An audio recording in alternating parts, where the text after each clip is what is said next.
Ce programme est financé par les amis et partenaires du ministère de Joyce Meyer. Comment vous attendez-vous à ce que Dieu utilise votre bouche pour changer la vie d'autres personnes si vous l'utilisez pendant le reste du temps à dénigrer les gens, à les calomnier, à dire des ragots, à être négatif?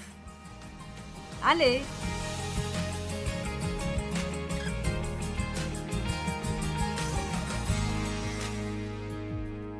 Les mots sont comme des récipients de puissance, tout comme ce verre peut contenir différents types de choses à boire. Nos paroles peuvent contenir et porter plusieurs différents genres de choses. Elles ont une puissance créatrice. Dieu a dit que la lumière soit et la lumière fut.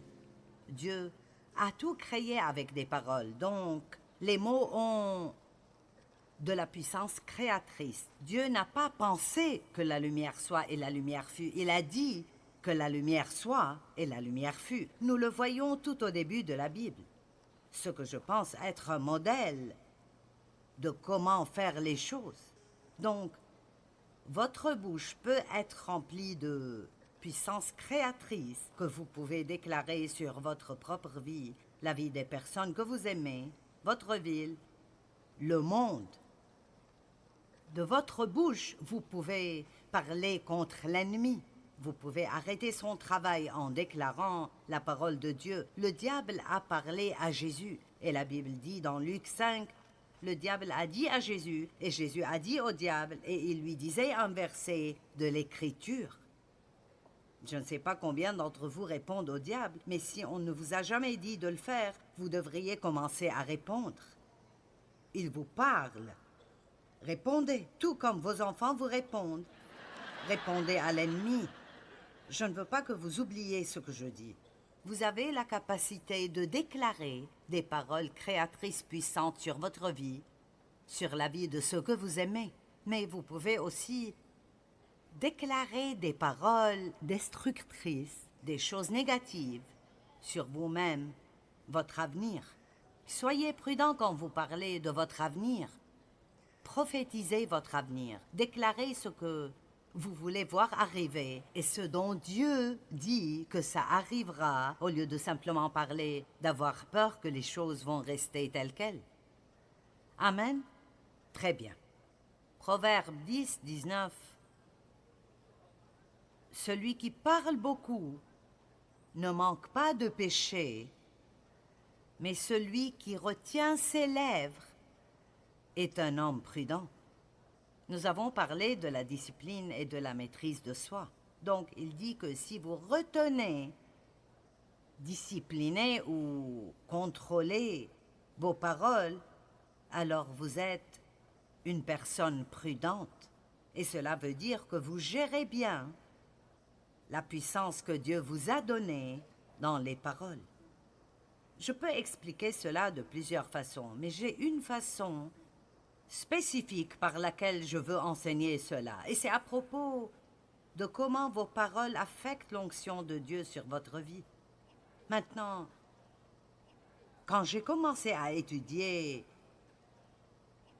la Bible sérieusement, et j'allais à l'église longtemps avant que ça n'arrive, j'allais à l'église régulièrement pendant probablement 7, 8 ou 9 ans avant que vraiment j'aimais Dieu et j'étais né de nouveau. J'étais sauvé par la grâce. J'allais au ciel, mais je n'étais pas vraiment sérieuse dans ma relation avec Dieu. Je pense que beaucoup de personnes veulent Dieu dans leur vie pour ne pas aller en enfer, mais ils ne vivent pas pour Dieu. Ce n'est pas le but de la vie. Et Paul a dit, « Par Christ est ma vie, et la mort m'est un gain. En lui je vis, j'opère, et j'ai mon être. » Matthieu dit, « Recherchez d'abord le royaume de Dieu et sa justice, et toutes ces choses vous seront ajoutées. » Donc Dieu n'est pas secondaire. Il n'est pas une police d'assurance. Il devrait être la chose essentielle dans nos vies. Et donc, j'avais Dieu, mais disons juste, il ne m'avait pas. Vous comprenez ce que je veux dire? D'accord. Je voulais aller au ciel. Je voulais prier et avoir de l'aide quand j'avais des problèmes. Mais je ne lui avais pas abandonné ma vie. Et donc, quand j'ai commencé à vraiment sérieusement étudier la parole de Dieu, l'une des choses qui arrivait en ce temps, dans les années 70, était un grand déversement du Saint-Esprit partout dans le monde. Ce n'était pas juste un seul endroit ou une dénomination, mais ça arrivait partout. Et Dieu fait cela à différents moments dans l'histoire. Ça s'appelle le renouveau. Ce sont des moments où Dieu se montre et se manifeste pendant une période de temps, et ça ravive l'Église. Maintenant, nous ne vivons pas dans cela tout le temps, mais je suis reconnaissante d'avoir pu faire partie de cela parce que ma vie a été touchée très profondément. Et c'était un temps où le Saint-Esprit donnait une grâce spéciale pour que les gens aiment la parole. Je veux dire, ce n'était rien du tout d'avoir une réunion de 3 heures à l'église. Je veux dire, aujourd'hui, vous savez, nous entrons et nous sortons. Vous avez 3 ou 4 réunions en un matin, et tout est 10 minutes et 5 minutes. Et je comprends que nous avons de différentes ères ou des temps différents dans la vie. Mais il n'y a pas beaucoup de gens aujourd'hui qui supporteraient une réunion de 3 heures à l'église. Et donc, c'était des temps spéciaux et il y avait une onction spéciale. Et ce n'était rien d'aller pendant une semaine à des camps de réunion où vous alliez à l'église 3 fois par jour, 7 jours de suite. Et parfois même pendant un mois entier de renouveau, et nous ne nous en fatiguions pas. Nous aimions juste la parole. Et l'une des choses dont nous entendions beaucoup parler alors et que nous ne voyons plus aussi souvent aujourd'hui, et je pense que c'est quelque chose dont nous devrions parler beaucoup plus, est l'onction. Juste l'onction. Maintenant, quand je dis l'onction, il y a peut-être des gens ici qui ne savent même pas de quoi je parle. Donc, qu'est-ce que l'onction? L'onction est la présence et la puissance de Dieu dans et sur votre vie. Et très souvent, nous sommes moins pour certaines choses. Donc, il y a l'onction générale sur nos vies en tant que croyants, mais Dieu peut nous oindre pour des choses spéciales. Je suis ointe en tant qu'enseignante biblique. Ça veut dire que Dieu m'a appelée et m'a équipée pour faire cela. Maintenant, l'onction est très importante et tout ce que Dieu nous donne nous est donné gratuitement. Jésus a payé pour cela, mais d'une certaine manière, ce n'est pas gratuit. Je crois qu'il y a certaines choses que nous pouvons faire qui arrêteront l'onction et il y a certaines choses que nous pouvons faire qui augmenteront l'onction. J'ai entendu un ministre dire que s'il voulait augmenter l'onction sur sa vie avant de prêcher, s'il sentait qu'il ne ressentait pas la présence de Dieu assez fort, il passerait du temps en plus à lire la parole et l'onction sur sa vie augmentait. Peut-être qu'un peu de prière ferait que l'onction sur votre vie augmente. Mais si vous ne savez pas ce qu'est l'onction ni combien elle est importante, alors vous faites peut-être des choses qui arrêtent l'onction sur votre vie sans même réaliser que vous le faites. Et l'une des choses que vous découvrez définitivement, et je vais le prouver, est que dire des paroles fausses arrêtera l'onction sur votre vie. Une autre chose qui arrêtera l'onction est de maltraiter les gens. Dieu est très attentif à comment nous traitons ses enfants. Il n'aime pas que nous maltraitions les gens.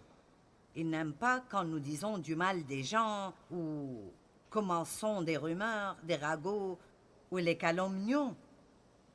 En fait, je pense que c'est l'une des choses les plus dangereuses que nous puissions faire. Et nous devrions avoir plus de sagesse et de peur révérentielle sur comment nous traitons les gens et comment nous leur parlons et comment nous parlons d'eux. Est-ce que vous êtes vraiment d'accord? Donc,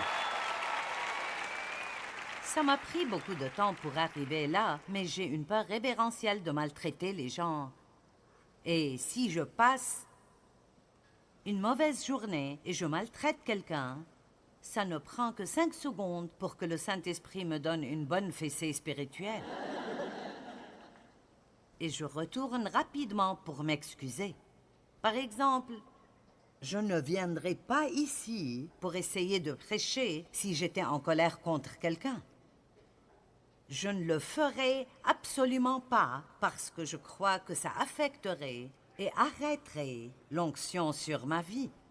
Et je sens que c'est la chose principale que j'ai, l'onction de Dieu. Des milliers de personnes ne viendraient pas se réunir dans un bâtiment un week-end à écouter quelqu'un parler s'il ne disait pas quelque chose qui a vraiment une influence ou un effet sur leur vie. Maintenant, vous ne savez peut-être pas vraiment ce qu'est l'onction, mais ça veut dire que je suis ici à prêcher, mais c'est en fait Dieu qui m'utilise pour vous parler. Et donc les paroles que je dis ont un effet sur vous que parfois vous ne comprenez pas et ne captez pas. Maintenant, deux personnes peuvent prêcher le même message. Ils pourraient dire les mêmes mots, et si l'un d'entre eux n'est pas oint, ou peut-être qu'ils essayent de faire cela et ils ont toutes sortes de saletés dans leur vie, et donc il n'y a pas d'onction là, ça peut presque vous endormir. Et vous n'êtes pas intéressé par ce qu'il dit, ça ne vous touche pas, et vous ne vous souvenez de rien. Mais quelqu'un qui marche intimement avec Dieu, il n'est pas parfait, personne n'est parfait. Mais il se repent quand il a fait quelque chose de mal, il essaye de faire attention à comment il vit. Il vit pour plaire à Dieu. Vous savez qu'il y a une différence entre simplement parler et être sérieux. À ce sujet, eh bien, cette personne peut porter une onction très forte sur sa vie. Et ce qu'il dit peut littéralement pénétrer au-delà de votre cerveau et aller dans votre cœur, et vous n'obtenez pas de l'information, mais une révélation. Il y a une différence entre quelqu'un qui vous donne des informations et quelqu'un qui vous donne quelque chose comme « Je comprends. Je comprends. » Comment serait-ce possible que quelqu'un allume accidentellement la télévision au milieu de la nuit et quand il essaye de l'éteindre, il voit un certain prédicateur qui dit quelque chose et il dit ensuite « Ça a changé ma vie. » Comment changez-vous une vie? Avec une phrase. Eh bien, Dieu peut faire tout ce qu'il veut. Et il cherche des personnes à utiliser qui vivront leur vie de sorte qu'ils porteront une onction très forte sur leur vie. C'est intéressant d'entendre les gens essayer de parler de l'onction alors qu'ils ne comprennent pas ce que c'est. Nous avons vu des gens dire des choses comme « Je suis allé à cette réunion et je ne sais pas l'expliquer. » Mais il y avait quelque chose dans la salle qui n'était comme rien de ce que j'ai ressenti de ma vie. Eh bien, vous savez, c'est bien d'avoir une personne ointe, mais quand vous êtes dans une salle pleine de personnes ointes, allons maintenant. Parce que voici la vérité. En tant que chrétiens, nous sommes tous oints par Dieu. Allez, il y a une onction qui est sur vous. C'est pourquoi la Bible dit « Mettez les mains sur les malades et ils seront guéris ». Eh bien, comment mettre vos mains sur quelqu'un et prier pour eux affecterait quoi que ce soit? Eh bien, l'onction est en fait tangible et peut être ressentie et transférée. Donc, nous devrions faire plus de ce que la Bible dit que nous le faisons. Salut! Mais de quoi parles-tu? Tout d'abord, Jésus est celui qui est oint. Donc, il a été oint par son Père. Il y a Dieu le Père et il y a Jésus qui est Dieu et le Saint-Esprit qui est Dieu. Et donc, il y a un Dieu, 3 personnes. Je ne comprends pas cela dans ma tête, mais je comprends. Et nous pouvons communier et avoir une relation avec toutes les 3 personnes de Dieu et chacun fait quelque chose de spécifique pour nous. Quand Jésus est monté au ciel, il ne nous a pas laissés seuls. Il a dit « Je serai avec vous toujours ». Ce qu'il a fait était d'envoyer l'Esprit Saint, l'onction, la présence de Dieu, l'Esprit de Dieu est la présence de Dieu. Il a envoyé l'Esprit Saint pour le représenter et agir en son nom. Et il a dit, il était avec vous, mais maintenant il habitera en vous. Allez, vous comprenez cela? Maintenant, il sera en vous. Donc, il a dit aux croyants d'aller attendre dans la chambre haute jusqu'à ce que la promesse d'en haut vienne à eux. Et cette promesse d'en haut était quand le Saint-Esprit est venu le jour de la Pentecôte, comme il est écrit dans Actes chapitre 2. Maintenant, je ne sais pas pourquoi la religion essaye de cacher toutes ces choses merveilleuses qui sont arrivées dans Acte 2, mais comme ils attendaient dans la chambre haute, soudainement, je ne sais pas pour vous, mais j'aurais besoin d'un soudainement dans ma vie. Allez, soudainement, comme un vent puissant. Et il dit que des langues de feu sont apparues et sont venus sur chacun d'entre eux, et ils ont tous commencé à parler en langue, en différentes langues, des langues étrangères, comme l'Esprit dirigeait leurs mots. Maintenant, je ne vais pas faire un enseignement sur le fait de parler en langue et effrayer ceux qui pensent que ça vient du diable. Ce qui est faux, en fait, mais...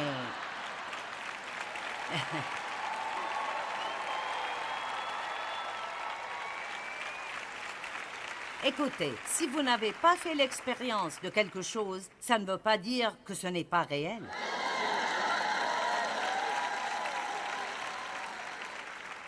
Et nous agissons très sottement si nous croyons ce qu'une dénomination nous dit plutôt que la parole de Dieu. Amen. Maintenant, alors, l'essentiel est que la première chose que Dieu a faite était de toucher leur langue. Est-ce que vous êtes là aujourd'hui? J'ai dit, la première chose que Dieu a faite était de toucher leur bouche. Il a mis le feu dans leur bouche. Eh bien, ils agissaient visiblement bizarrement parce qu'il était 10 heures du matin et tout le monde pensait qu'ils étaient ivres.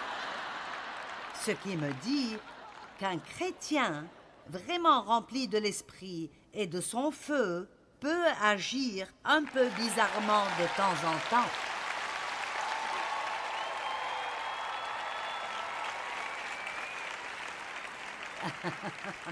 Maintenant, nous n'avons pas à montrer au monde combien nous pouvons être bizarres. Je pense que nous pouvons utiliser du bon sens et faire attention à qui est autour de nous. Mais Jésus n'est pas mort pour que nous puissions juste continuer à être des croyants misérables. Il est mort pour que nous puissions avoir une vie puissante, pleine de l'esprit, de son feu, une vie victorieuse, triomphante et vibrante.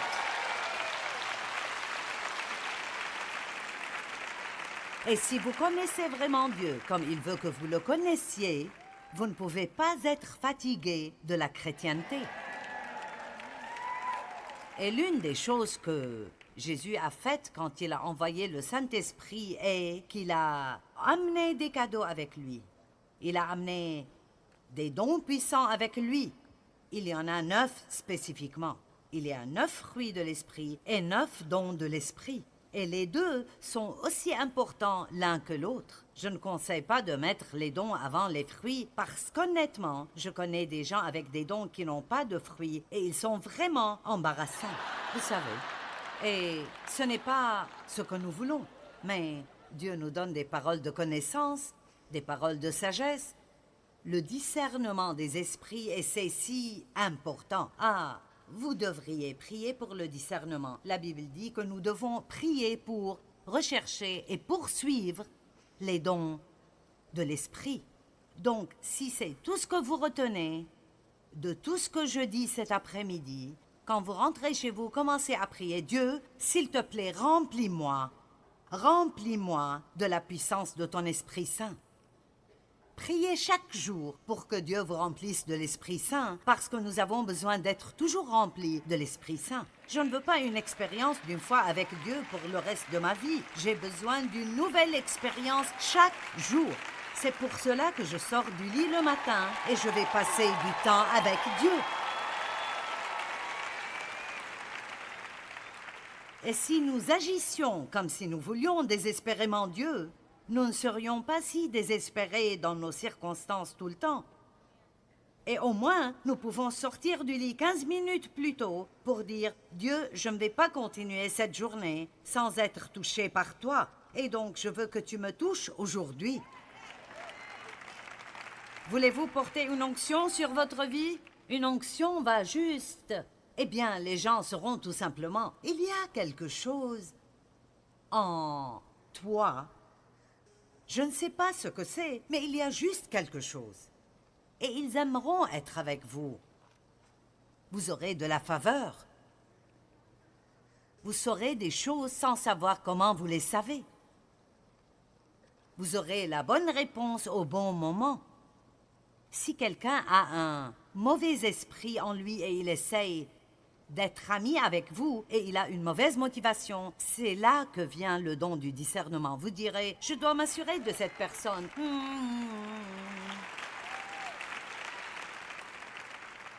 Et puis, il y a d'autres choses que vous connaissez. Le don de la foi, l'accomplissement des miracles. Le don de la foi est un genre de foi qui va plus loin que tout. À chaque personne est donnée une mesure de foi, mais le don de la foi va plus loin que cela. C'est comme une foi dont vous ne comprenez même pas pourquoi vous l'avez.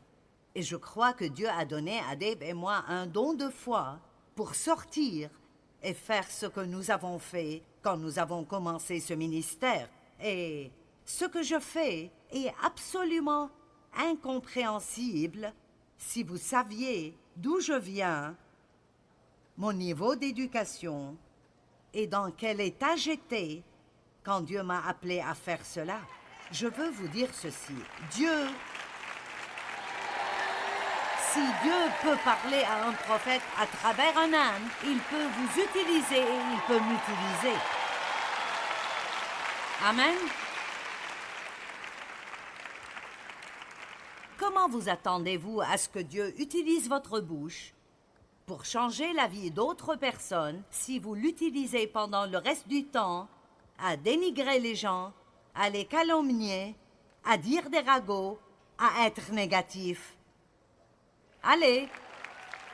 Nos paroles ont beaucoup à faire avec l'onction sur nos vies, et il y a d'autres dons.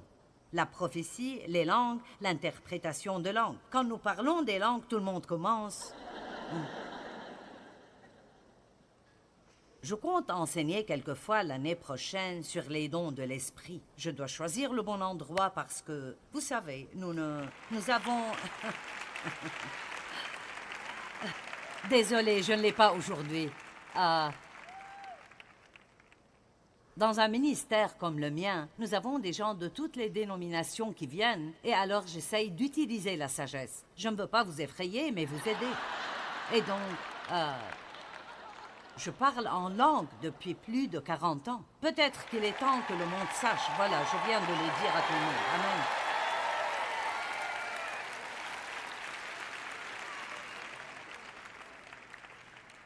Vous dites, je ne comprends pas. Moi non plus.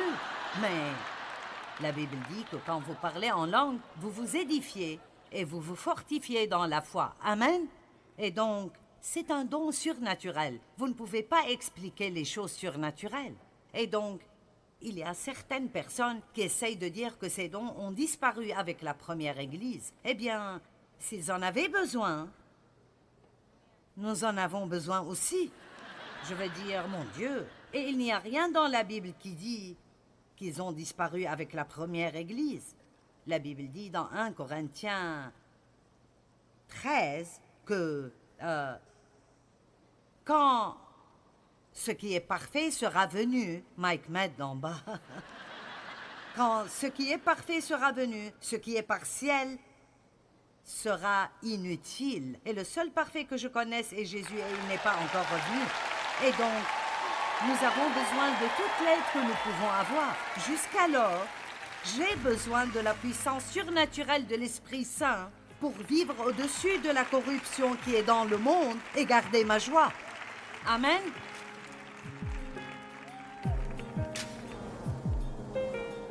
Si nous voulons expérimenter plus de la puissance du Saint-Esprit, nous devons comprendre l'importance de nos mots. Dire des mots mauvais et négatifs peut arrêter sa puissance totale d'opérer dans nos vies. Mais apprendre à dire ce que Dieu dit de nous et des autres augmentera sa puissance dans nos vies et nous pouvons choisir. Vous pouvez choisir vos mots et vous devez faire cela attentivement.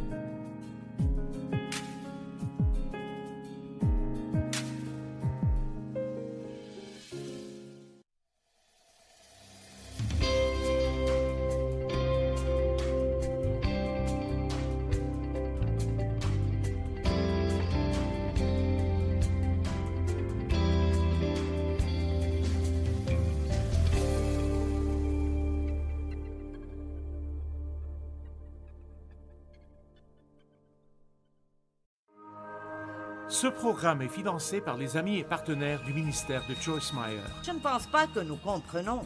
Et je parle pour moi, je ne pense pas que je sache encore, bien que j'ai étudié et enseigné le vrai pouvoir des mots, parce que je peux vous dire que si nous le faisions vraiment, nous ferions beaucoup plus attention à ce que nous disons.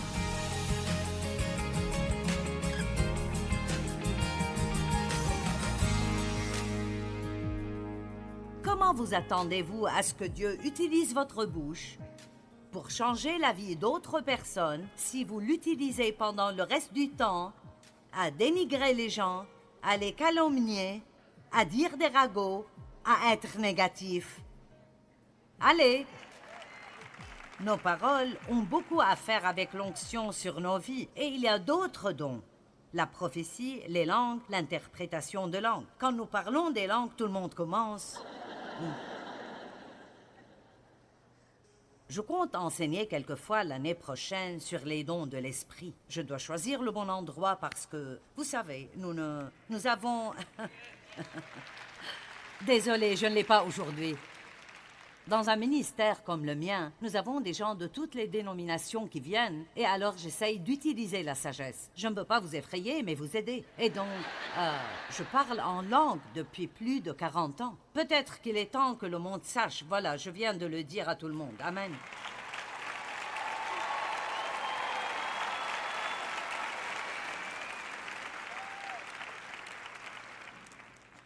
Vous dites, je ne comprends pas. Moi non plus. Mais...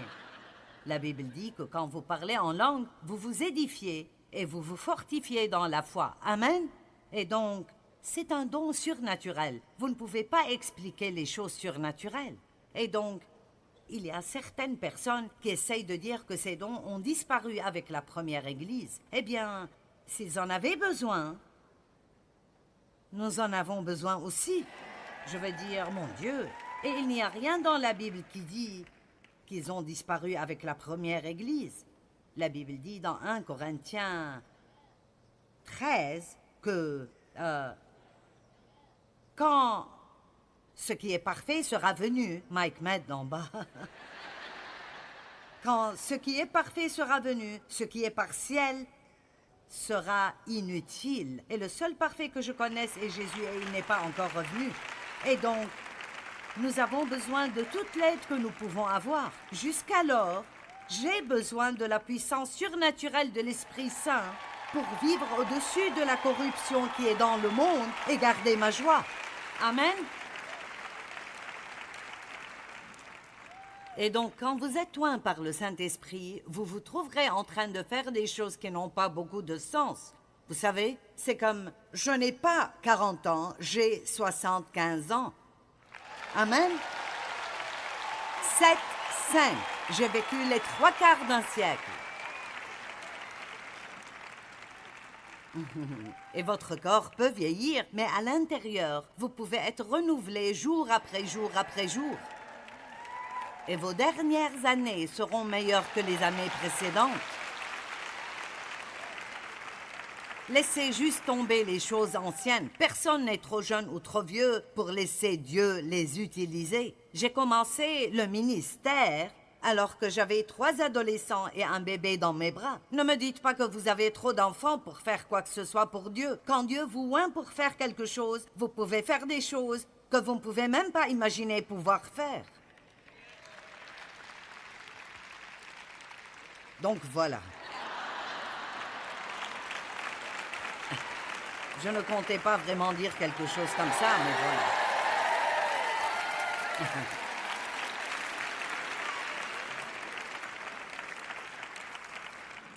Nous avons besoin que l'onction de Dieu vienne sur nous aujourd'hui. Amen.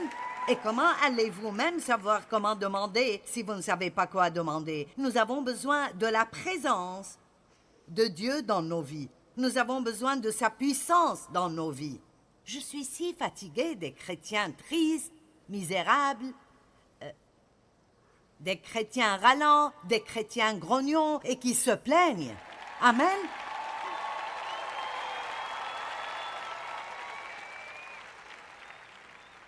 Donc, votre bouche. Quand l'Esprit Saint est venu le jour de la Pentecôte, l'une des premières choses qu'il a faites était de toucher leur bouche. Et donc, nous devons faire attention à cela.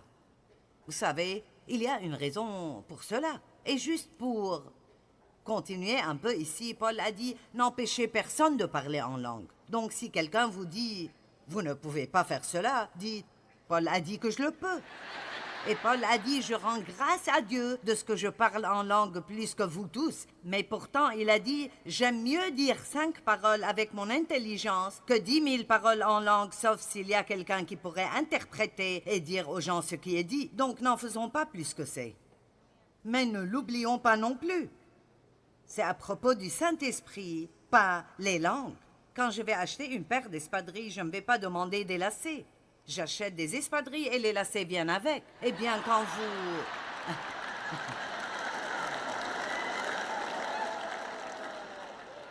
Oh mon Dieu, je me cause tant de problèmes ici. Quand vous recherchez le Saint-Esprit, il vous donnera des dons à utiliser pour le bien et le bénéfice de tous, comme il le détermine et le désire. Amen. Et donc, vous n'avez vraiment pas à faire des dons plus qu'ils ne sont vraiment. Recherchez le Saint-Esprit, recherchez Dieu, et vous marcherez dans ce pouvoir surnaturel et disposerez de tout ce dont vous avez besoin pour faire tout ce que Dieu vous demande de faire. Amen.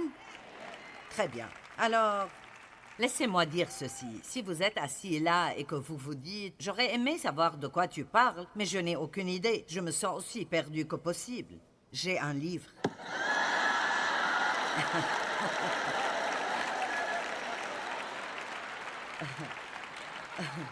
Et si nous ne l'avons pas avec nous, il s'appelle « Connaître Dieu intimement ». Et il parle des dons de l'Esprit et des fruits de l'Esprit. Et j'ai un autre livre sur le baptême du Saint-Esprit. Alors, vous pouvez les étudier. Étudiez, étudiez, étudiez. Si vous voulez savoir quelque chose, n'attendez pas que quelqu'un vous l'explique. Ayez faim de Dieu et creusez jusqu'à le connaître. Si vous voulez en savoir plus sur ce dont je parle, rentrez chez vous et sortez une concordance. Et, mon Dieu, aujourd'hui, vous pouvez demander n'importe quoi à Google et il vous indiquera la bonne direction. Juste les dons de l'Esprit. Recherchez cela sur Google. Et ensuite, recherchez vous-même toutes les Écritures. Tout est dans la Bible. Vous n'avez pas à vivre sans puissance. Vous n'avez pas à vivre sans puissance. Mais le Saint-Esprit survenant sur vous, acte 1, oui, vous recevrez une puissance et vous serez mes témoins à Jérusalem, en Judée, dans la Samarie et jusqu'aux extrémités de la terre. Quand l'Esprit Saint vient sur nous, nous devons avoir la puissance, le pouvoir de nous contrôler, de nous discipliner et de faire ce que Dieu veut que nous fassions. D'accord, je vais faire un effort ici pour me calmer un peu. Je vais vous raconter une histoire. Oh. J'ai fait ça assez longtemps. Je peux sentir quand l'onction est vraiment forte sur moi et quand elle n'est pas aussi forte. Je suis toujours loin pour faire ce que je fais. Mais il y a des moments où l'onction est si forte, où la présence de Dieu est si forte, que je me sens comme si je volais ici. Je veux dire, je n'ai aucune idée de ce que la prochaine chose qui sortira de ma bouche sera, mais ça n'arrête pas de sortir. Et cela semble aider les gens, alors c'est comme ça que nous procédons. Et donc, si je manque ça, parce que je ne suis pas une bonne oratrice publique qui a suivi beaucoup de cours d'oraison, j'avais une grande bouche et Dieu a décidé de l'utiliser. Amen. J'ai toujours été une assez bonne communicatrice. Je peux faire passer mon message. Et c'est ce qui importe. C'est probablement le seul don vraiment fort que j'ai. J'ai beaucoup de bon sens. Mais j'ai surtout juste ce don pour communiquer la parole de Dieu. Et comme je ne fais pas beaucoup de choses fantaisistes, vous savez, si ça ne marche pas, je ne peux pas m'arrêter et chanter une super chanson et plaire à tout le monde. Je vous dis que je dois avoir l'onction de Dieu ou je suis dans le pétrin. D'accord? Donc, quand je n'ai pas ça, si je sens que l'onction n'est pas forte, alors je ne peux pas attendre d'avoir fini. Et si je regarde l'heure, en attendant de finir, je sais que j'ai des problèmes. Donc cela ne m'arrive presque jamais. Mais parfois, si Dieu essaie d'attirer mon attention, ça arrive, vous ne le savez pas, mais moi si. Donc, il y a de nombreuses années, je suis passée par une période où j'enseignais comme je le fais toujours.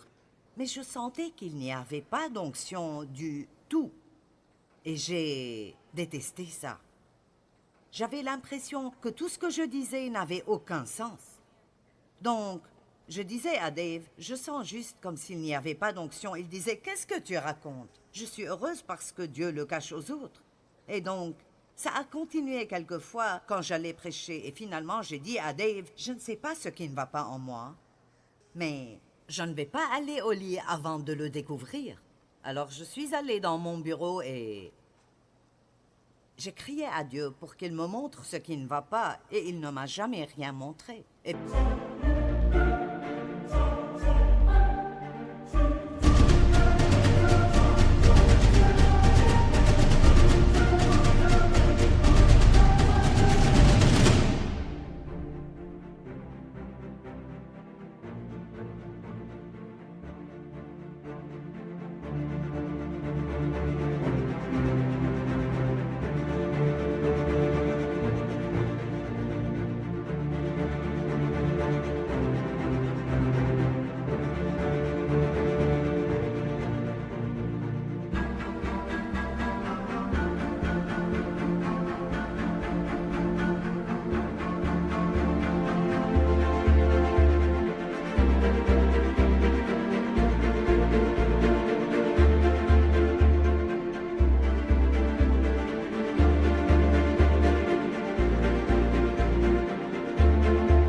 bien, le lendemain, Dave m'a dit, je pense que Dieu m'a montré ce qui ne va pas. Oh.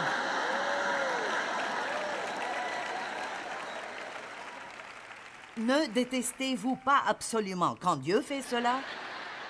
Je ne veux pas que tu lui dises ce qui ne va pas. Je veux que tu me dises ce qui ne va pas et que ça reste entre toi et moi. Eh bien, dès qu'il a dit cela, je sentais déjà, oh oui, tu sais ce qui ne va pas, tu vas me dire ce qui ne va pas.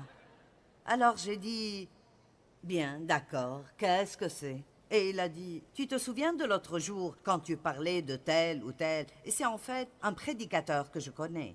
Et tu as dit des choses pas très bonnes à propos de sa prédication. Comme je pensais qu'il allait dans tellement de directions différentes sans jamais vraiment finir son propos. Eh bien, Dave était d'accord. Mais Dieu n'avait pas affaire à lui. Et puis, non seulement il n'a pas traité avec Dave à ce sujet, mais il a dit à Dave que c'était mon problème. Je sais que cela a l'air drôle maintenant, mais ce n'était pas drôle alors. Et donc, je suis devenue vraiment furieuse et je suis retournée dans ma chambre. Et ainsi, ça a pris quelques jours, mais Dieu m'a conduit à ces écritures dans Jacques 3, 1 à 10, que je vais vous lire.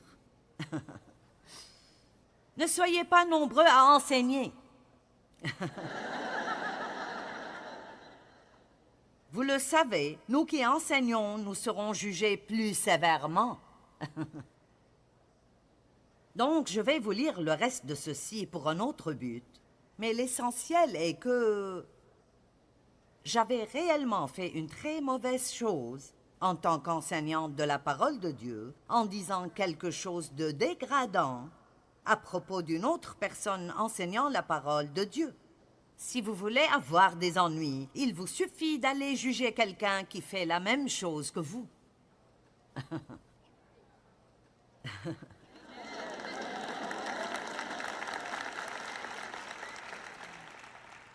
Peut-être que vous êtes l'un des chanteurs principaux de la chorale de l'Église.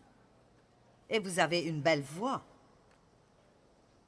Quelqu'un d'autre qu'il laisse chanter de temps en temps et vous dites « Ah, ils ne pourraient pas chanter même si leur vie en dépendait. » Eh bien, vous feriez mieux de commencer à vous repentir. Comprenez-vous tous ce que je dis?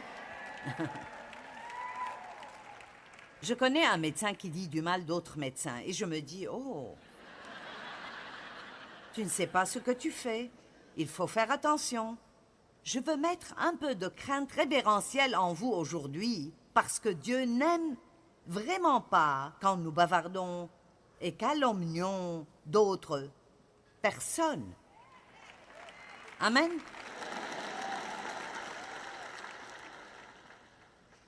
Alors, j'ai compris. Je veux dire, j'ai entendu Dieu. Je ne l'ai fait qu'une autre fois dans ma vie, quelques années après. Même type de situation, même résultat. Parfois, Dieu doit nous apprendre des choses plusieurs fois. Ne soyez pas nombreux à enseigner. Nous qui enseignons serons jugés plus sévèrement. Car chacun de nous commet des fautes. Celui qui ne commet jamais de faute dans ses paroles est un homme parfait capable de se maîtriser. Alors, waouh, quelle déclaration! Si quelqu'un peut contrôler sa bouche, il peut contrôler toute autre chose dans sa vie. Quand nous mettons un mors dans la bouche des chevaux pour qu'ils nous obéissent, nous dirigeons aussi tout leur corps. 2 exemples ici. Un mors n'est qu'un tout petit morceau de métal. Mais ce cheval qui peut peser jusqu'à 700 ou 800 kilos peut être contrôlé avec ce tout petit morceau de métal. Donc il dit que la direction de votre vie entière peut être contrôlée par cette toute petite chose qui est votre langue et les mots que vous dites. Est-ce que quelqu'un a besoin de ça aujourd'hui? Bien. Deuxièmement, pensez encore aux grands bateaux. S'ils sont poussés par des vents violents, il suffit d'un tout petit gouvernail pour les diriger au gré du pilote.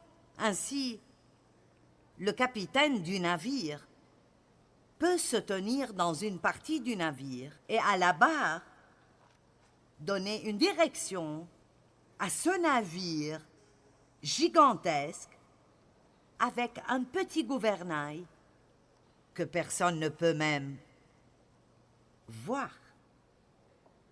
Je ne pense pas que nous comprenons.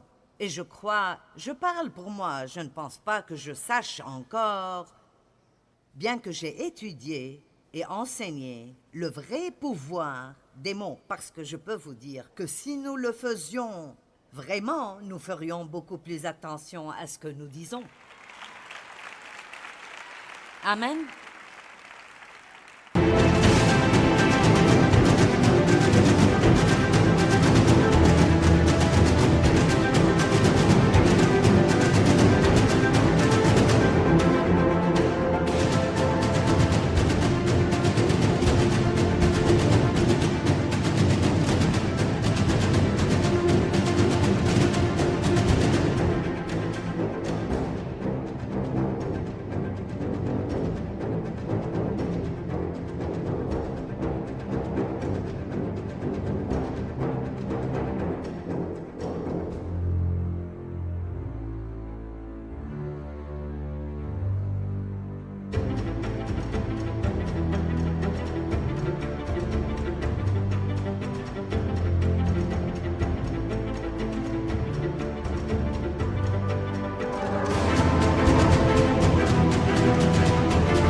Maintenant, sortez une concordance et ouvrez aux proverbes. Il suffit de lire les proverbes et de mettre en évidence chaque écriture sur la bouche et les mots. Il n'y a rien de plus important que notre façon de penser et de parler. Amen. Il en va de même pour la langue. C'est un petit organe, mais elle se vante. Ne suffit-il pas d'un petit feu pour incendier une forêt? La langue aussi est un feu. C'est tout un monde de mal. Elle est là parmi les autres organes et contamine notre être entier. Allumée au feu de l'enfer, elle enflamme toute notre existence. Que pensez-vous de cela? L'homme est capable de dompter toutes sortes de bêtes sauvages, d'oiseaux, de reptiles, d'animaux marins. Mais la langue, aucun homme ne peut la dompter. C'est un fléau impossible à maîtriser. Nous nous en servons pour louer le Seigneur et nous nous en servons pour maudire les hommes créés à l'image de Dieu. Comprenez-vous ça? Nous venons ici, nous chantons nos chants de louange. J'aime cette chanson, notre défenseur. Tout ce que nous faisons, c'est nous prosterner et l'adorer, et nous aimons cette chanson. Mais si vous n'aviez pas entendu ce message, vous ne le feriez plus maintenant. C'est possible que quelqu'un ici quitte ou vous retournez avec quelqu'un à la maison et vous dites « Je pense qu'elle a parlé trop longtemps » ou « Elle a parlé trop fort ». Vous savez, vous savez, peu importe.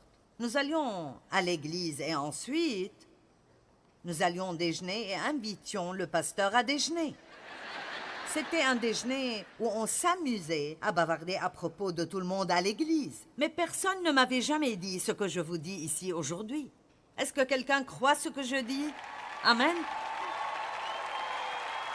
Et parce que la langue est si difficile à contrôler, pourquoi ne pouvons-nous pas supporter de ne pas raconter ce que nous avons entendu? Surtout si c'est une mauvaise chose. Laissez-moi vous lire ceci, c'est vraiment bien. Dans la Grèce antique, Socrate était réputé pour tenir le savoir en haute estime. Un jour, quelqu'un dit au philosophe « Sais-tu ce que je viens d'entendre au sujet de ton ami ?» Socrate répondit « Avant de me dire quoi que ce soit, j'aimerais que tu passes un petit test. Je l'appelle le test du triple filtre. » Triple filtre? Exact. Continue.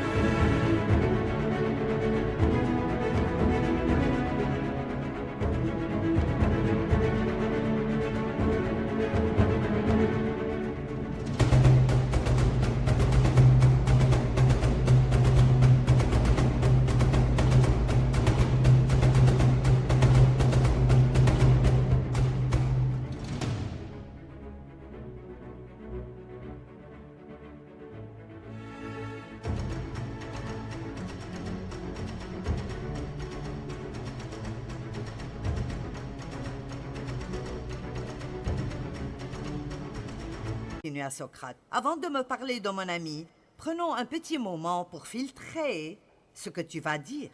C'est pourquoi c'est le test du triple filtre. Le premier filtre est la vérité. Est-ce que tu es absolument certain que ce que tu es sur le point de me dire est vrai?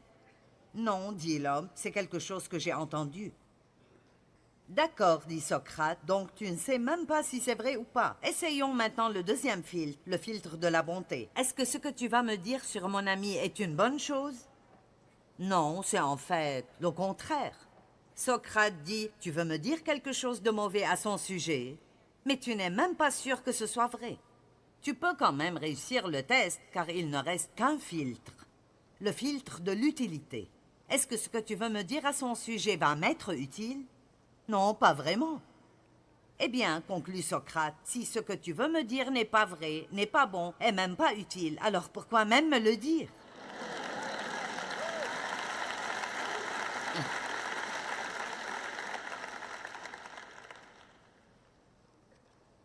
Pensons encore à Jacques 3,2. Car chacun de nous commet des fautes.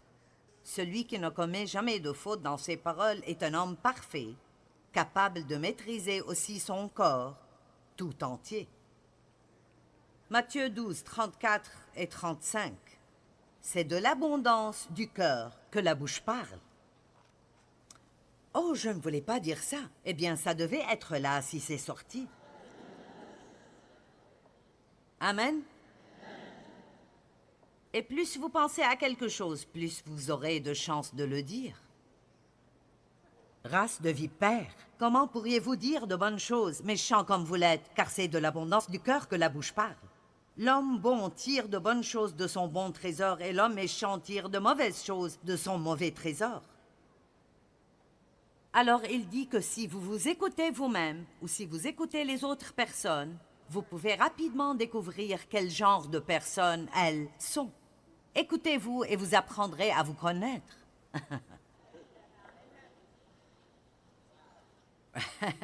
Ouais, waouh, c'est à peu près tout ce que vous pouvez dire à ce sujet. Je veux dire, si vous commérez, vous êtes commère. Si vous vous plaignez, vous êtes un plaignant. Si vous mentez, vous êtes un menteur. Je n'essaie pas de vous faire vous sentir mal. Je dois appliquer la même chose sur moi-même. Je ne veux pas vivre dans ce monde imaginaire où je suis cette grande chrétienne si, vraiment, j'ai des problèmes épouvantables auxquels je ne fais même pas attention. Mais c'est tellement important avec qui vous traînez. Écoutez, les personnes avec qui vous passez du temps ont une influence réelle sur votre vie. Parce que, comme je disais, l'onction, je crois que c'est transférable. Et je crois que vous commencez à prendre un peu de ce qui est autour de vous. Amen. Cela arriverait avec votre pasteur ou quelqu'un que vous écoutez beaucoup. Les gens qui m'écoutent beaucoup, comme peut-être tous les matins pendant qu'ils se rendent au travail, et ils le font depuis des années, il ne faut pas longtemps et vous entendrez quelqu'un dire « Tu parles comme Joyce Meyer ». Ou votre mari pourrait dire « Tu commences à agir comme cette dame à la télévision ». C'est vrai, ce que vous fréquentez souvent, vous commencez à lui ressembler. Donc, vous devez faire attention avec qui vous passez du temps, car ces gens-là vous influencent. Ne traînez pas avec des personnes négatives, grincheuses, grognons, bavardants ou calomniants. Amen. Fréquentez quelqu'un qui a quelque chose de bon à dire, quelqu'un de positif. Et écoutez, s'ils vous disent les secrets d'autres personnes, ils disent à quelqu'un d'autre les vôtres. Ô Dieu, nous prions pour que tu touches nos langues avec ce feu sacré. Purifie nos bouches, ô Dieu, et utilise-nous pour ta gloire. Aide-nous à ne pas penser que nous pouvons te louer à l'église, puis aller dire du mal l'un de l'autre le reste de la semaine et continuer à porter ta présence et ton onction dans notre vie. Si nous voulons avoir plus de la puissance du Saint-Esprit dans nos vies, nous devons comprendre l'importance de nos paroles. Dire des paroles fausses ou négatives peut empêcher son pouvoir de fonctionner dans nos vies. Mais apprendre à dire ce que Dieu dit de nous et des autres, augmentera son pouvoir dans nos vies et nous aurons le choix. Vous savez, vous pouvez choisir vos mots et vous devez le faire avec soin.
khắp phương trời vẫn nhớ tới quê hương. Người về đây thăm làng Trù quê mẹ và làng Sen quê cha, xúc động bồi hồi người rơi giọt lệ thương mái nhà tranh.